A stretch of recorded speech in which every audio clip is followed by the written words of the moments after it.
insist that the hateful language they hear from public figures on TV does not represent the true spirit of this country.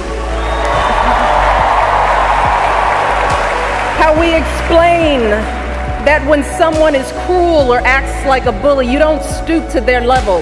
No, our motto is, when they go low, we go high.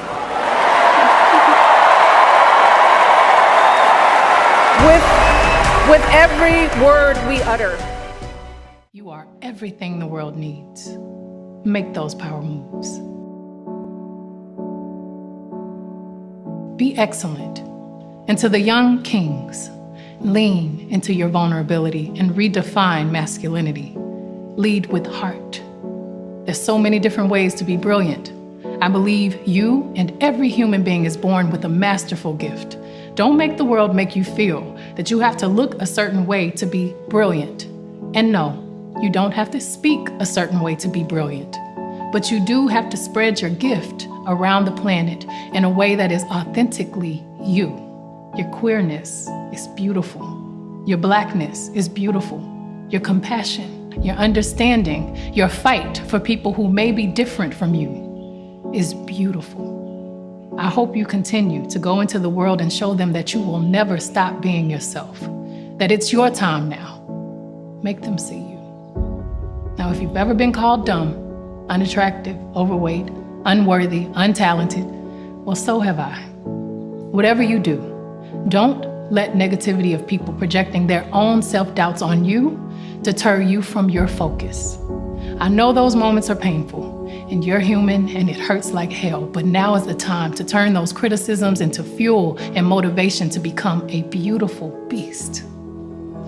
Respect is everything.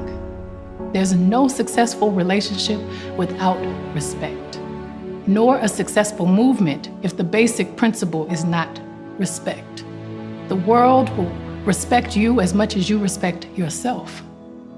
I'm often asked, what's your secret to success? The shorter answer, put in that work. There may be more failures than victories. Yes, I've been blessed to have 24 Grammys, but I've lost 46 times. That meant rejection 46 times. Please don't ever feel entitled to win. Just keep working harder. Surrender to the cards you are dealt. It's from that. You will have to become someone you've never been before. You want to go somewhere you've never gone? You got to do something you've never done.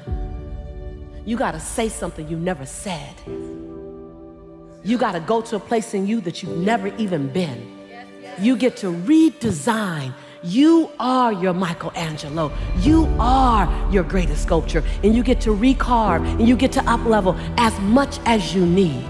You're not sentenced to this life this way. You chose it. You get to choose as much as you want.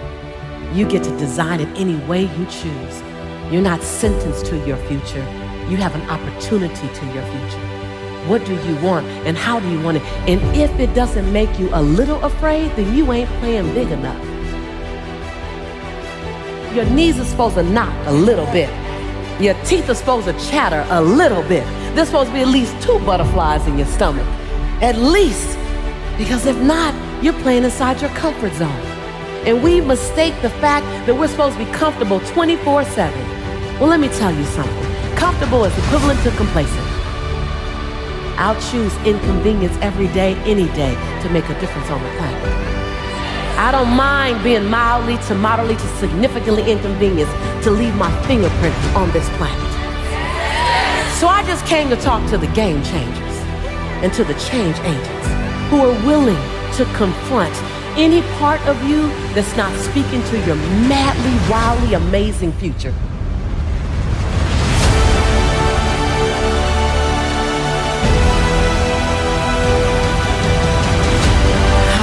Here. In my greatness, I own my light. I own my brilliance. I am bold. I am courageous. I'm perfect in my imperfection. If you're a believer in Jesus Christ, you got an assignment. And don't let anybody tell you that your assignment isn't ministry just because it happens to be in a corporate setting. Mother of small children who's chosen to stay home with those kids, don't let anybody tell you that ain't ministry. Every single time you make that chicken for dinner and you set it on that table and you teach those kids a Bible verse before bedtime, don't let anybody tell you that that ain't ministry. High school student, college student, you're the only student that stands for truth when your professor says this is the way it is and you say, no, that's not the way it is. Don't let anybody tell you as the light on that college campus that you are not in ministry. Every single one of us has an assignment, and the day is coming when we're going to have to give an account.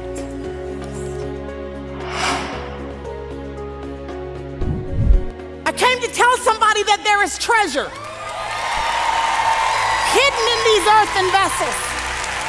I came to tell you that by God's Spirit there is gift and there is power that has been entrusted to you, that is available to you, available to me as daughters of the Most High King. You need to know that even if you do not believe what the scriptures declare to be true about your treasure, if you don't believe that you've been forgiven or that you already have the victory or that the enemy is already underneath your feet and that there is no condemnation for those of us who are in Christ Jesus, or that you have been made competent by the Spirit of God, I came to tell you that even if you don't believe it, the enemy does. He knows who you are. What a shame it would be for him to know and us not to.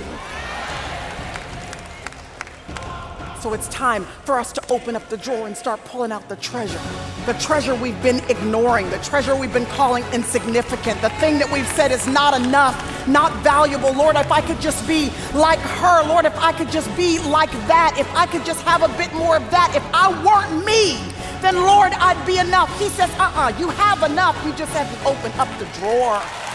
Pull out the treasure.